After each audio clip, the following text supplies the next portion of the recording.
सध्या छोट्या पडद्यावरच प्रचंड गाजत असलेल्या आणि सोशल मीडियावर सतत ट्रेंडमध्ये असलेल्या विषय म्हणजे बिग बॉस मराठीच्या 6व्या पर्वातील स्पर्धक दिव्या शिंदे हिची झालेली हकालपट्टी.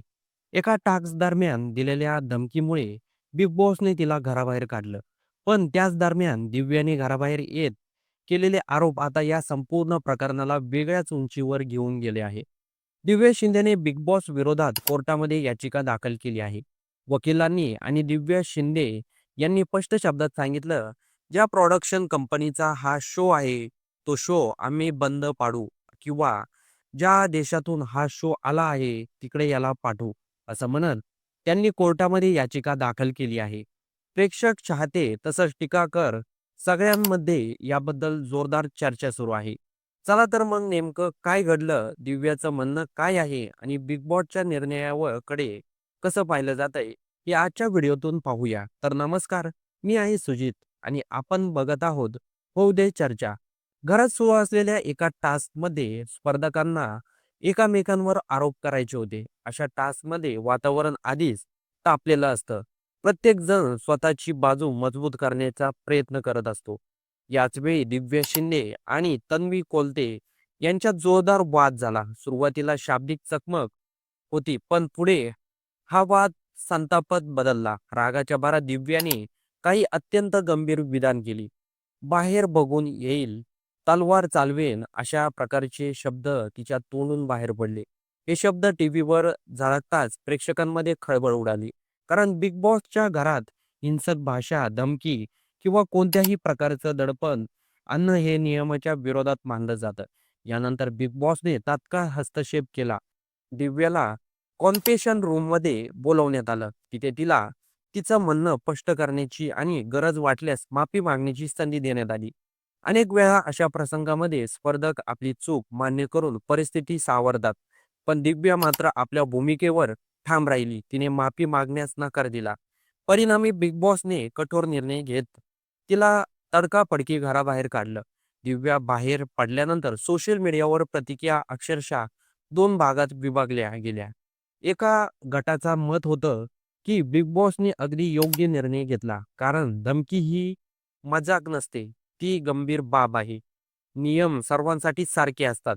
पण दुसरीकडे दिव्याचे चाहते आणि समर्थक म्हणू लागले की प्रेक्षकांना फक्त एक बाजू दाखवली गेली, संपूर्ण चित्र वेगळंच असू शकतं. याच पार्श्वभूमीवर दिव्या शिंदे पत्रकार परिषदेत समोर आली आणि तिने केलेल्या खुलाशामुळे हा वाद आणखीनच वाढला गेला. दिव्या म्हणाली की शोमध्ये जाण्यापूर्वी सिलेक्शनच्या वेळी 3 मीटिंग झाल्या होत्या. त्यावेळी त्यांनी काही अटी ठेवल्या होत्या आणि त्या मान्यही करण्यात आल्या होत्या. सर्वात महत्त्वाचं म्हणजे तिने आपल्या आजारपणाबद्दल आणि शारीरिक स्थितीबद्दल स्पष्ट सांगितलं होतं. मी फिजिकली फिट नाही आणि मला आरामाची गरज आहे, असं ती म्हणाली. त्यानंतर टीमने आम्ही पूर्ण काळजी घेऊ असं आश्वासन दिलं होतं. मात्र घरात गेल्यानंतर परिस्थिती वेगळीच होती, अशा दिव्याचा आरोप आहे. तिच्या म्हणण्यानुसार तब्येत बिघडत असतानाही तिला वेळेवर उपचार मिळाले नाहीत. ऑक्सिजन लेव्हल कमी होता. ती खूपच त्रासात होती. पण 2 दिवसांनी इंजेक्शन देण्यात आलं. त्यावेळी ती खूप रडत होती, असं दिव्याने सांगितलं. माझी काहीच काळजी घेतली गेली नाही, असा थेट आरोप तिने केला आहे. येथेच ती थांबली नाही. दिव्याने सांगितलं की कॉन्फरन्स रूममध्ये तिने शो सोडण्याची इच्छा व्यक्त केली होती.